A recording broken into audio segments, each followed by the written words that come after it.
한 주간의 주요 뉴스를 짚어보는 시간입니다. 한겨레 신문 허지연 기자 연결돼 있습니다. 허 기자님 안녕하세요. 네, 안녕하세요. 예, 어제 법원이 의붓딸을 학대해서 숨지게 한 계모들에게 살인죄가 아닌 상해치상죄를 적용한 판결을 내렸는데요. 네. 논란이 오늘까지 계속되고 있네요. 일단 어제 판결 내용 간단히 설명 좀 부탁드릴게요. 네. 경북 칠곡에서 8살짜리 의붓딸을 때려 숨지게 한 혐의로 구속 기소된 계모 임아무개 씨에게는 징역 10년형이 선고됐고요. 울산에서 7살짜리 의붓딸을 숨지게 한 혐의로 구속된 계모 박아무 씨에게는 징역 15년형이 선고됐습니다. 법원은 모두 죄가 무겁고 중형이 불가피하다고 이 둘에게 내린 판결인데요. 살인죄가 아닌 상해치사죄가 적용돼서 형량은 기대했던 것보다는 낮다는 여론이 많은 상태입니다. 울산의 이 사건을 판결한 재판부는 미필적으로나마 살인의 고의가 있었던 것이 아닌가 의심이 들기는 했지만 위험한 물건을 사용해서 폭행하지 않았던 점 등을 감안하면 살인죄를 적용하긴 어렵다고 밝혔습니다. 이 사건의 피의자 박 씨가 정신을 잃은 의붓딸을 살리려고 119에 신고도 했고 또 심폐소생술까지 한 것 등이 그 근거가 됐습니다. 칠곡 사건 같은 경우는 검찰과 경찰, 재판부 모두 살인 혐의 적용은 어렵다고 판단을 했었는데요. 임 씨의 의붓딸의 그 사인이 한 차례 강한 외부 충격에서 발생한 외상성 복막염이라서 의도적으로 이렇게 벌인 일은 아니다. 이런 그런 살인의 의도를 가진 폭행은 아니다. 이렇게 본 겁니다. 네, 그 처벌의 수위가 결국은 살인으로 보느냐 아니면 상해치사로 보느냐 이 부분인 것 같은데요. 네. 어떤 차이가 있는 거죠? 우리 형법은 범죄의 결과와 함께 이 동기도 중요하게 여깁니다. 네. 그래서 살인죄와 이 상해치사죄가 구분되는 건데요. 범죄의 결과로 사람이 설사 죽게 되더라도 살인을 원래 하려고 했던 고의가 없었다면 살인죄 대신 상해치사죄를 적용합니다.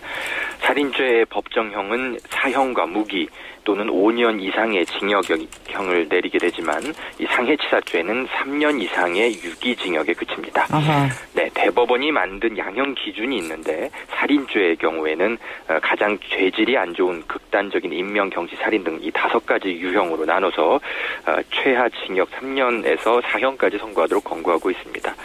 이번에 문제가 된 계모들에게 각각 징역 10년형과 15년형이 내려져서 양형이 너무 가볍다는 국민 비판이 있는데요. 그러나 자세히 좀 뜯어보면 이 대법원 양형위원회가 상해치사에 해당하는 그런 그 규정해 놓은 이제 규정 처벌의 수위가 있는데 네. 그 중에서 이번에 최고 수준의 무거운 판결을 내린 것으로 보입니다. 하지만 국민 감정과 거리가 먼 법원 판단이라는 지적이 계속된다면 이 사법부가 이 양형 기준도 수정할 가능성도 있겠습니다. 조금 지켜봐야겠습니다. 예, 또 법에는 또 행위 결과가 어떻게 될 수도 있다라는 걸 인식할 수 있는 미필적 고의라는 개념도 있는데 계속 이 부분 논란이 될 것 같습니다. 네. 그 새누리당과 정부가 유사 사건 재발 방지 대책을 내놓긴 했는데요. 졸속 발표라는 비판이 나오네요. 네, 어제 아동 학대 이 판결에 대해서 국민적 관심이 쏠리면서 당정이 대책을 내놓았죠. 핵심은 정부가 컨트롤 타워를 만들어야 된다. 또 신고 의무자들의 신고 의무 이행을 강행하기 위한 통합 매뉴얼 교육이 필요하다. 이런 발표입니다. 이번에 숨진 아동들 공교롭게도 이 학대 과정이 어느 정도 그 외부에서 인지가 됐었음에도 불구하고 이 사망을 결국 막지 못했기 때문에 이런 그 대책들이 나오는 건데요. 하지만 정작 예산은 어떻게 배정해서 어떻게 이 신고 시스템을 강화하겠다는 건지 이런 발표는 없습니다. 이 아동학대 신고 의무자가 이제 의사나 교사들에 해당되는데 모두 합해서 140만 명 정도가 있다고 하네요. 그런데 관련 교육 예산이 불과 7천만 원에 불과하다고 합니다. 아이고 참 돈 드는 것에는 다 입을 막았군요. 네. 자, 무인기 논란도 계속되고 있는데요. 군이 북한 수행으로 그 잠정 결론을 내렸지만 새정치민주연합 정청래 의원이 코미디라면서 비판을 했더라고요. 왜 네. 코미디라는 거죠? 네. 국방부가 어제 중간조사 결과를 발표했지요. 북한의 소행으로 확실시되는 정황 근거가 다수 나왔다. 네. 이게 핵심인데요. 무인기의 비행 경로가 군사시설의 밀집 지역이고 또 무인기에 채취된 지문 6점이 국내에 등록되지 않은 지문이라는 점 등입니다.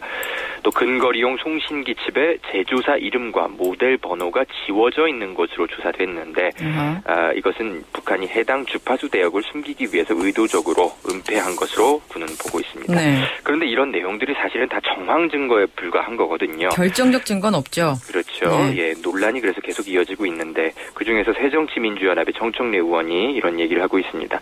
어제 국회 외교통일위원회 회의에서 이 무인기에 적혀 있는 글자체가 북한에서 보통 쓰는 서체가 아닌 우리 그 아래아 한글체라고 또 밝혔고요.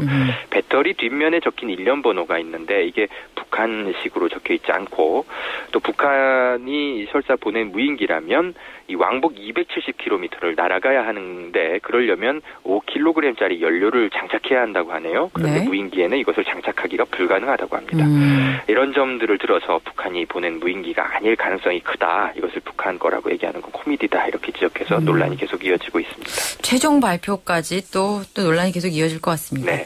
그리고 서울시 공무원 간첩 사건 어제 결심 공판이 있었는데 검찰이 징역 7년 구형했습니다. 네, 검찰은 유우성 씨에게 실형을 선고해서 징역을 살게 한 뒤에 강제 출국시켜야 한다는 그런 입장입니다. 그러면서 징역 7년을 구형했는데요. 또 이미 유죄가 선고된 바 있는 북한 이탈주민보호법 위반 부분에 대해서 사기 혐의를 추가해서 공소장 변경 신청을 했습니다. 그러니까 제복 확인인 걸 숨겼다는 거죠. 법원은 이것을 공소장 변경을 하는 걸 받아들였고요. 유 씨가 화교 신분을 속이고 정착지원금의 의료급여 등을 지원받은 것, 이 행위가 사기 행위에 해당한다는 게 검찰의 새로운 주장입니다. 네. 하지만 유 씨의 변호인단은 이 간첩으로 몰려다가 증거 조작이 밝혀지자 검찰이 이제 와서 유 씨의 강제 추방을 위한 수순을 밟는 것이다. 이러면서 강하게 비판하고 있습니다. 유우성 씨의 선고 공판은 오는 25일로 최종 잡혔습니다. 네. 한편 또 재판정에서 그 비공개 증언 사실이 언론에 알려졌다면서 이 항의했던 이 탈북자, 예전에 문화일보나 이런 데서 보도가 됐었는데요. 네네네. 예, 국정원이 찾아와서 이 탈북자에게 증언 유출을 문제 삼지 말라 이렇게 회유했다는 것도 이번 주에 또 보도가 됐었습니다. 그랬죠. 예, 그런데 이 회유를 하러 온 사람이 당사자가 알고 보니 이번에 그 증거 조작 혐의를 받는 국가정보원의 대공수사처장이라는 보도가 나오고 있습니다. 네. 예, 대공수사처장은 이 탈북자에게 접촉해서 동아일보와 문화일보 등에 계속 인터뷰를 시켰다고 피해를 본 탈북자가 주장을 하고 있는데요. 이런 과정을 언론에 폭로하려 하자 이걸 막으려고 국정원 대공수사처장이 찾아와서 소송을 하지 말아달라면서 찾아왔다고 합니다. 네, 국정원이 증거 조작에다가 또 언론 플레이까지 하려다가 뭔가 꼬리가 밟힌 그런 형국입니다. 국정원이 참 바빠 보입니다. 감사합니다. 네, 수고하십시오. 한겨레신문 허지연 기자였습니다.